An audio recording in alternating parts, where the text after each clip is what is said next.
ओम श्री कृष्णाय नमः। भगवान श्री कृष्ण की कृपा आप सभी पर हमेशा बनी रहे।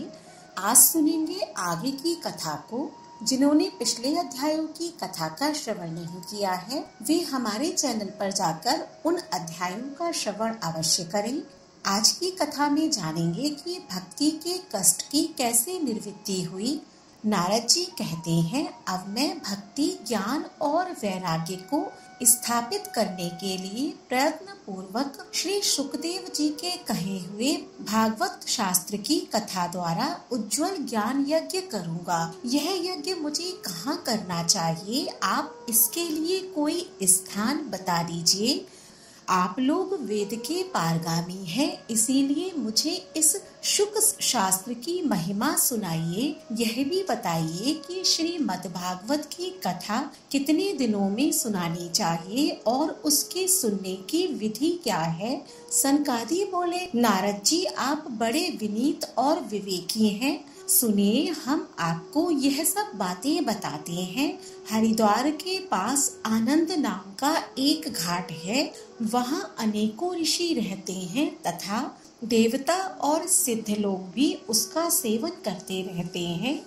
भांति भांति के वृक्ष और लताओं के कारण वह बड़ा सघन है और वहाँ बड़ी कोमल नवीन बालू बिछी हुई है। वह घाट बड़ा ही सुरम्य और एकांत प्रदेश में है। वहाँ हर समय सुनहले कमलों की सुगंध आया करती है। उसके आसपास रहने वाले सिंह, हाथी आदि परस्पर विरोधी जीवों के चित्त में भी वैर भाव नहीं है। वहाँ आप बिना किसी विशेष प्रयत्न के ही ज्ञान यज्ञ आरंभ कर दीजिए। उस स्थान पर कथा में अपूर्व रस का उदय होगा। भक्ति भी अपनी आंखों के ही सामने निर्बल और जराजीर्ण अवस्था में पड़े हुए ज्ञान और वैराग्य को साथ लेकर वहां आ जाएगी। क्योंकि जहां भी श्रीमद् भागवत की कथा होती है वहां ये भक्ति आदि अपने आप पहुंच जाते हैं।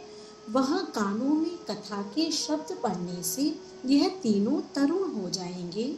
सूत जी कहते हैं, इस प्रकार कहकर नारद जी के साथ सनकादि भी श्रीमद् भागवत कथामृत का पान करने के लिए वहां से तुरंत गंगा तट पर चले आए। जिस समय वे तट पर पहुंचे, भूलोक, देवलोक और ब्रह्मालोक सभी जगह इस कथा का हल्ला हो गया। जो भगवत कथा के रसिक विष्णु भक्त थे वे सभी श्रीमद् भागवत मृत का पान करने के लिए सबसे आगे दौड़ दौड़ कर आने लगे। भृगु, वशिष्ठ, च्वयन, गौतम, मेघातिथि, देवल, देवरात, परशुराम, विश्वामित्र, शाकल, मार्कंडेय, दत्तात्रेय, पिप्लाद, योगेश्वर, व्यास और पराशर, छायाशुक, जाजली और जुहू आदि सभी प्रधान मुनिगण अपने अपने पुत्र, शिष्य और स्त्रियों समेत बड़े प्रेम से वहां आए। इसके सिवा वेद, वेदांत, मंत्र, तंत्र, 17 पुराण और 6 शास्त्र भी मूर्तिमान होकर वहां उपस्थित हुए। गंगा आदि नदियां, पुष्कर आदि सरोवर, कुरुक्षेत्र आदि समस्त क्षेत्र, सारी दिशाएं, दंडक आदि वन, हिमालय आदि पर्वत तथा देव, गंधर्व और दानव आदि सभी कथा सुनने चले आए। जो लोग अपने गौरव के कारण नहीं आए, महर्षि भृगु उन्हें समझा बुझाकर ले आए। तब कथा सुनाने के लिए दीक्षित होकर श्री कृष्ण परायण सनकादि नारद जी के दिए हुए श्रेष्ठ आसन पर विराजमान हुए। उस समय सभी श्रोताओं ने उनकी वंदना की। श्रोताओं में वैष्णव, विरक्त, सन्यासी और ब्रह्मचारी लोग बैठे और उन सब के आगे नारद जी विराजमान हुए। एक ओर ऋषिगण, एक ओर देवता, एक ओर वेद और उपनिषादी तथा एक ओर तीर्थ बैठे और दूसरी ओर स्त्रियां बैठी। उस समय सब ओर जय जयकार, नमस्कार, शंखों का शब्द होने लगा और अबीर, गुलाल, खील एवं फूलों की खूब वर्षा होने लगी। कोई कोई देवश्रेष्ठ तो विमानों पर चढ़कर वहां बैठे हुए सब लोगों पर कल्प वृक्ष के पुष्पों की वर्षा करने लगा। सूची कहते हैं, इस प्रकार पूजा समाप्त होने पर जब सब लोग एकाग्रचित हो गए, तब सनकादि ऋषि महात्मा नारद को श्रीमद् भागवत का महात्म्य स्पष्ट करके सुनाने लगे। सनकादि ने कहा, अब हम आपको इस भागवत शास्त्र की महिमा सुनाते हैं। इसके श्रवण मात्र से मुक्ति हाथ लग जाती है। श्रीमद् भागवत की कथा का सदा सर्वदा सेवन आस्वादन करना चाहिए। इसके श्रवण मात्र से श्री हरि हृदय में आ विराजते हैं। इस ग्रंथ में 18,000 श्लोक और 12 स्कंद हैं तथा श्री सुखदेव जी और राजा परीक्षित का संवाद है। आप यह भागवत शास्त्र ध्यान देकर सुनिए। यह जीव तभी तक अज्ञानवश इस संसार चक्र में भटकता है जब तक क्षण भर के लिए भी कानों में इस शुक शास्त्र की कथा नहीं पड़ती। बहुत से शास्त्र और पुराण सुनने से क्या लाभ है, इससे तो व्यर्थ का भ्रम बढ़ता है। मुक्ति देने के लिए तो एकमात्र भगवत शास्त्र ही गरज रहा है। जिस घर में नित्य प्रति श्रीमद् भागवत की कथा होती है वह तीर्थ रूप हो जाता है और जो लोग उसमें रहते हैं उनके सारे पाप नष्ट हो जाते हैं। हजारों अश्वमेघ और सैकड़ों वाजपेयी यज्ञ इस शुक शास्त्र की कथा का 16वां अंश भी नहीं हो सकते हैं। तपोधनों, जब तक लोग अच्छी तरह श्रीमद् भागवत का श्रवण नहीं करते तभी तक उनके शरीर में पाप निवास करते हैं। फल की दृष्टि से इस शुक शास्त्र कथा की समता गंगा, गया, काशी, पुष्कर या प्रयाग कोई तीर्थ भी नहीं कर सकता है। यदि आपको परम गति की इच्छा है तो अपने मुख से श्रीमद् भागवत के आधे अथवा चौथाई श्लोक का भी नित्य नियम पूर्वक पाठ कीजिए। ओमकार, गायत्री, पुरुष सूक्त तीनों वेद श्रीमद् भागवत, ओम नमो भगवते वासुदेवाय, द्वादशाक्षर मंत्र 12 मूर्तियों वाले सूर्य भगवान, प्रयाग, संवत्सर रूप काल, ब्राह्मण, अग्निहोत्र, गौ, द्वादशी तिथि, तुलसी, वसंत ऋतु और भगवान पुरुषोत्तम, इन सब में बुद्धिमान लोग वस्तुतः कोई अंतर नहीं मानते। जो पुरुष अर्थ सहित श्रीमद् भागवत शास्त्र का पाठ करता है उसके करोड़ों जन्मों का पाप नष्ट हो जाता है, इसमें तनिक भी संदेह नहीं है।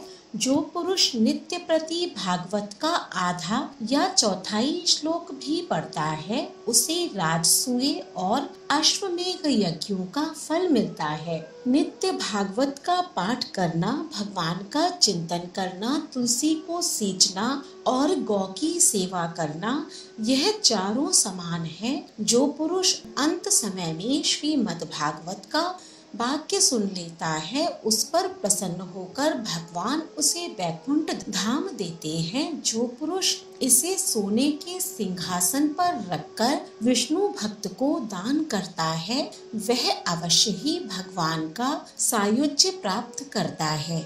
जिस दुष्ट ने अपनी सारी आयु में चित्त को एकाग्र करके श्रीमद् भागवत मृत का थोड़ा सा भी रसास्वादन नहीं किया उसने तो अपना सारा जन्म चांडाल और गधे के समान व्यर्थ ही गवा दिया। वह तो अपनी माता को प्रसव पीड़ा पहुंचाने के लिए ही उत्पन्न हुआ। जिसने इस शुक शास्त्र के थोड़े से भी वचन नहीं सुने वह पापात्मा तो जीता हुआ ही मुर्दे के समान है। पृथ्वी के भार स्वरूप उस पशु तुल्य मनुष्य को धिक्कार है। यूं सर्वलोक के देवताओं में प्रधान इंद्रादि कहा करते हैं।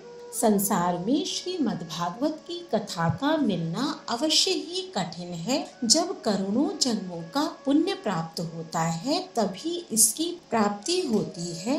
नारद जी, आप बड़े ही बुद्धिमान और योग निधि हैं। आप प्रयत्न पूर्वक कथा का श्रवण कीजिए।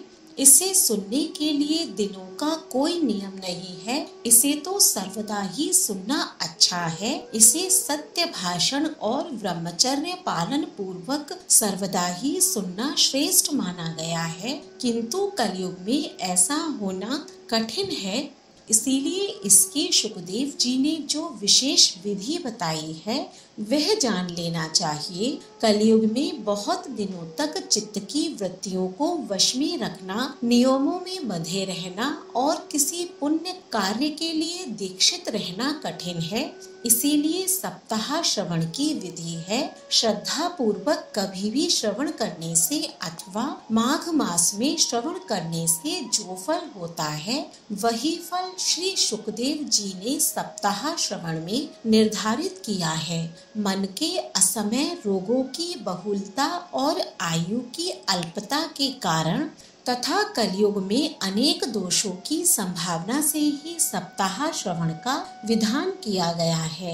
जो फल तप, योग और समाधि से भी प्राप्त नहीं हो सकता वह सर्वांग रूप में सप्ताह श्रवण से सहज में ही मिल जाता है। सप्ताह श्रवण यज्ञ से बढ़कर है, व्रत से बढ़कर है, तप से भी कहीं बढ़कर है, तीर्थ सेवन से तो सदा ही बड़ा है, योग से बढ़कर है, यहाँ तक कि ध्यान और ज्ञान से भी बढ़कर है।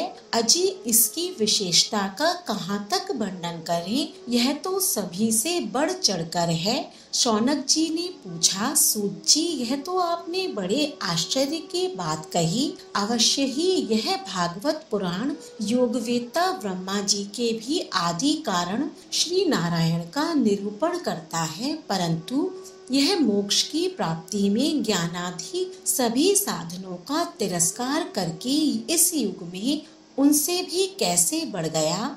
सूत जी ने कहा, शौनक जी जब भगवान श्री कृष्ण इस धराधाम को छोड़कर अपने नित्य धाम को जाने लगे तब उनके मुखारविंद से एकादश स्कंद का ज्ञानोपदेश सुनकर भी उद्धव जी ने पूछा, गोविंद अब आप तो अपने भक्तों का कार्य करके परम धाम को पधारना चाहते हैं, किंतु मेरे मन में एक बहुत बड़ी चिंता है, उसे सुनकर आप मुझे शांत कीजिए।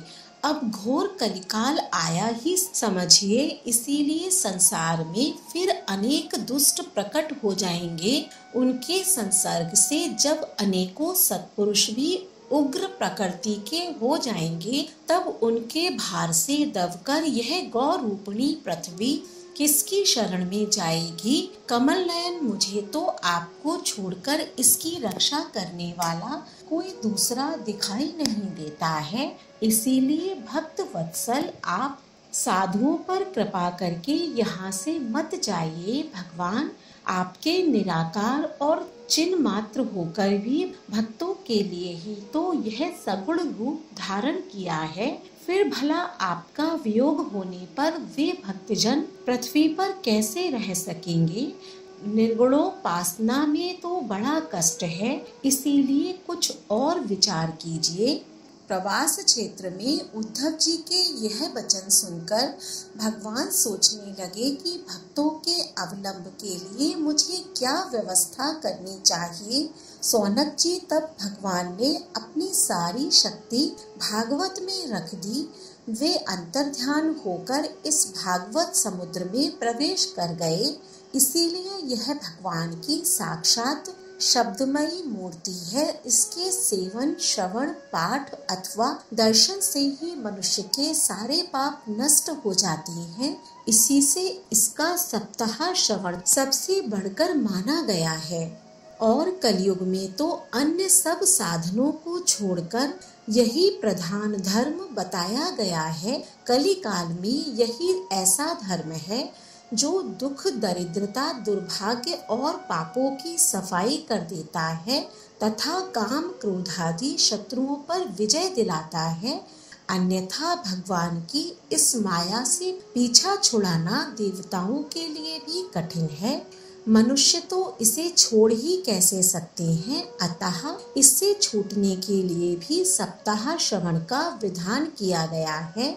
सूत जी कहते हैं, सौनक जी जिस समय सनकादि मुनीश्वर इस प्रकार सप्ताह श्रवण की महिमा का बखान कर रहे थे, उस सभा में एक बड़ा आश्चर्य हुआ। उसे मैं बतलाता हूँ, सुनो। वहाँ तरुणावस्था को प्राप्त हुए अपने दोनों पुत्रों को साथ लिए विशुद्ध प्रेम रूपा भक्ति बार बार श्री कृष्ण गोविंद हरे मुरारे हे नाथ नारायण वासुदेवा आदि भगवत मंत्रों का उच्चारण करती हुई अकस्मात प्रकट हो गई। सभी सदस्यों ने देखा कि परम सुंदरी भक्ति रानी भागवत के अर्थों का आभूषण पहने वहां पधारी। मुनियों की उस सभा में सभी यह तर्क वितर्क करने लगे कि ये यहाँ कैसे आई, कैसे प्रविष्टि हुई। तब सनकादि ने कहा, ये भक्ति देवी अभी अभी कथा के अर्थ से निकली है। उनके ये वचन सुनकर भक्ति ने अपने पुत्रों समेत अत्यंत विनम्र होकर सनत कुमार जी से कहा, मैं कलयुग नष्ट प्राय हो गई थी। आपने कथामृत से सींचकर मुझे फिर पुष्ट कर दिया। अब आप यह बताइए कि मैं कहाँ रहूं। यह सुनकर सनकादि ने उससे कहा, तुम भक्तों को भगवान का स्वरूप प्रदान करने वाली, अनन्य प्रेम का संपादन करने वाली और संसार रोग को निर्मूल करने वाली हो। अतः तुम धैर्य धारण करके नित्य निरंतर विष्णु भक्तों के हृदय में ही निवास करो।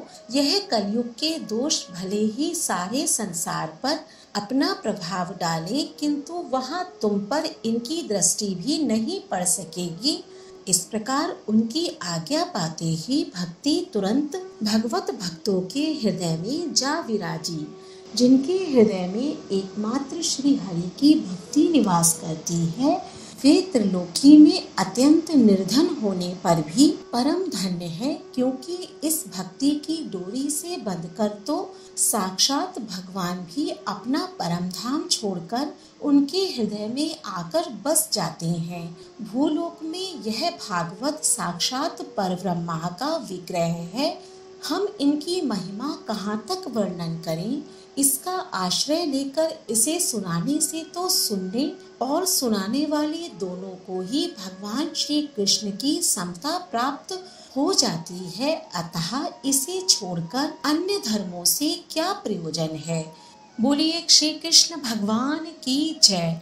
इस प्रकार जो कोई भी श्रीमद् भागवत पुराण का श्रवण करता है, उसके जीवन के समस्त कष्टों का नाश होता है और उसे मोक्ष की प्राप्ति होती है। कथा का श्रवण करने के बाद में कमेंट बॉक्स में श्री कृष्णाय नमः अवश्य लिखें। धन्यवाद।